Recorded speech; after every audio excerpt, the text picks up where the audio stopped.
What's on, ladies and gentlemen? My name's Ross, I like games, and today we're going to be taking a little bit of a look at one of the action cards from Transformers TCG Wave 2, Rise of the Combiners, which makes me most happy and most excited. It's a card I've been trying to get round to for a little while, but quite frankly, I just haven't had a lot of time. The good news is I've found myself a little bit of time, so let's have a little bit of a look at Steamroll. Steamroll is one of these new action cards, and one of the first things that should spring out to you as you look at it, there's no battle icon. And as a general rule, cards without battle icons tend to be really, really good, because as I've mentioned in a bunch of videos, battle icons are the great equalizer. Bad cards have better icons, good cards have worse icons. Cards like I Still Function that can lead to some redonkulous combinations, oh look, no battle icon. Card like Photon Bomb, which does 2 damage to each character on the battlefield. That's pretty powerful, yeah. No battle icon. And then Steamroll comes along and Steamroll goes, hey, so just so you know, right? I've got no battle icons, I'm probably going to be pretty good. So what does it actually say? Choose one of your characters.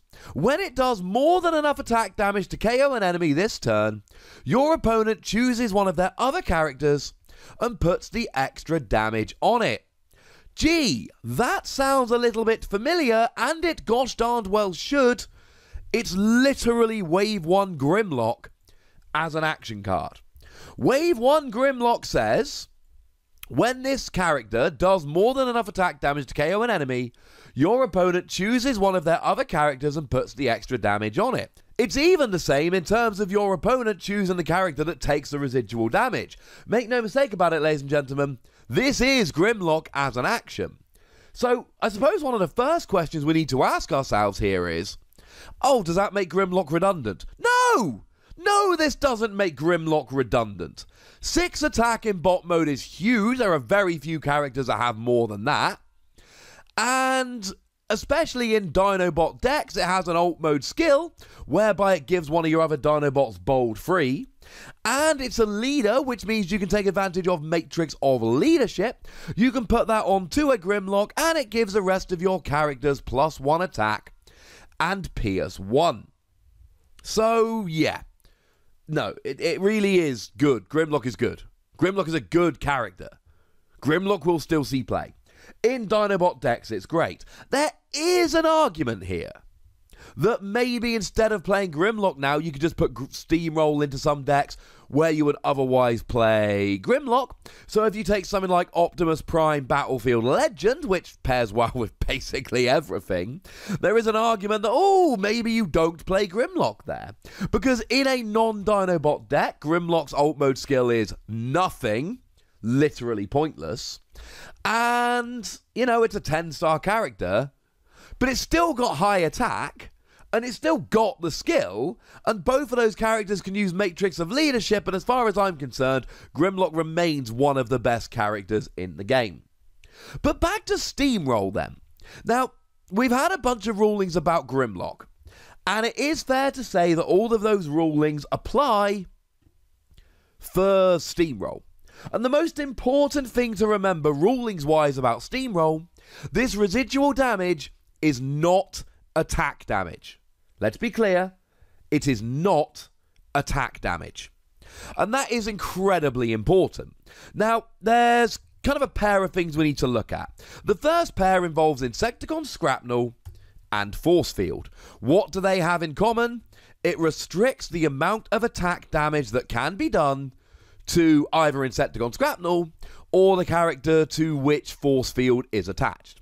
Scrapnel says you cannot take more than 3 damage from an attack, and Force Field basically says you cannot take more than 4 damage from an attack. The important thing is that they prevent attack damage. And the residual damage from Grimlock is not attack damage.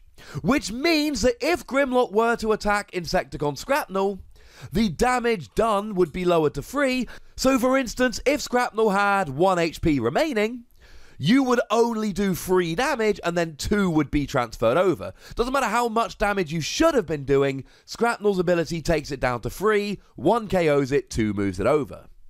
But let's say you do 10 damage to Ransack, and Scrapnel's the only other character on the field, but you only need to do 2 damage to Ransack to actually get the KO. Then Ransack takes 2 damage, and 8 gets transferred over to Scrapnel, which of course will definitely get the KO, because it's only got 7 health. Because if you attack Scrapnel directly, you can only do 3 damage, and the remainder gets transferred over.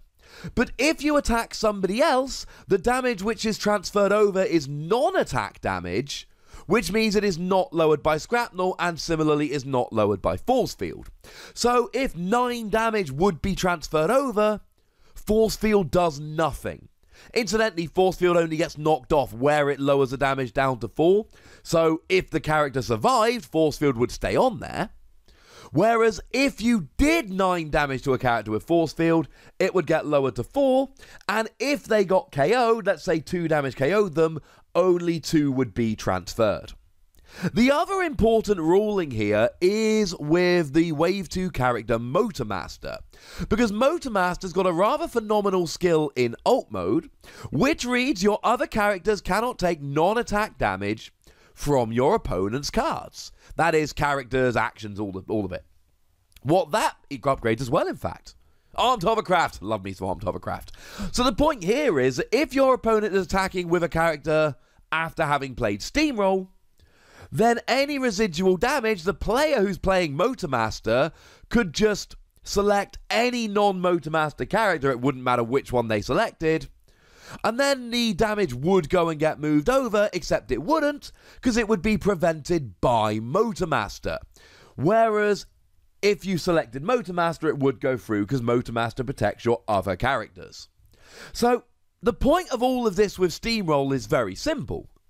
It is a really good card if you're getting overkill.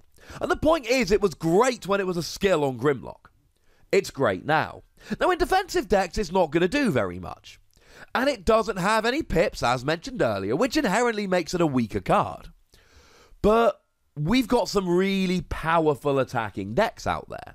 If we take something like Dinobots, Dinobots is made to be an attacking deck. You'll see an awful lot of orange icons, maybe even Peace Through Tyranny and things like that with a double orange. And they've got stuff like Jaws of Steel, which gives them bold, and Grimlock, which gives them bold, and Dino Chomp, which gives them bold. You see where I'm going with this? So they're likely to be playing a very attacking deck. So there is a decent chance that they will get an overkill. Steamroll works, and yeah, obviously Grimlock's already got this, but, well, Snarl is often played. In your traditional free-wide Dinobot deck, you're playing Snarl. Now, incidentally, you're actually playing Snarl for the ult mode skill. Draws you 2 cards of a 0-card hand. It's there for after you play Dino Chomp. But Dinobot Snarl's still got an attack of 5 in bot mode, which for a 7-cost character is pretty high. That basically makes it a below-average star cost with an above-average attack. That's pretty sweet. So he could absolutely make some good use of Steamroll here. One other ruling I should make you aware of, the damage can only be transferred once. So if you do 8 damage and it only takes 2 to get the KO, so 6 gets transferred over, and your opponent chooses a character with 3 remaining, the other 3 goes away, it does not get transferred over. Steamroll can allow you to get 2 KOs, it cannot allow you to get 3 KOs. In attacking decks, this has got to be worth a look. It has got to be worth a punt. Because if you're aiming on doing a huge amount of damage, this is going to help you. I said that it would potentially be good against Insecticons because it can let you take out Scrapnel by stealth in one go, which with attack damage you just can't do. But Insecticons have largely been played as very aggressive orange decks. I did a video about a deck list, I'll pop a link in the description. So they could very much make use of this. The conclusion with Steamroll is incredibly simple. It is a wonderful card which can swing matchups in your favour. It can allow you to get 2 KOs in one go, which is not something which is often done in this game. This is not a game where you get multiple KOs in one go very often. This can allow you to do that. And it can absolutely swing it in your favour by taking 2 KOs and allowing you to win, whereas you should be going, if I had one more attack, I would have won. but it's only for attacking decks. And even in attacking decks, you've got to give up the pips. If you're playing a whole orange deck, you might be going, yay, Steamroll, that's amazing. That allows me to get double KO. Well, if you play 2 Steamroll in your deck, that's 2 cards that could have orange or maybe even double orange icons, hey, Mounted Missiles, that you're not playing anymore.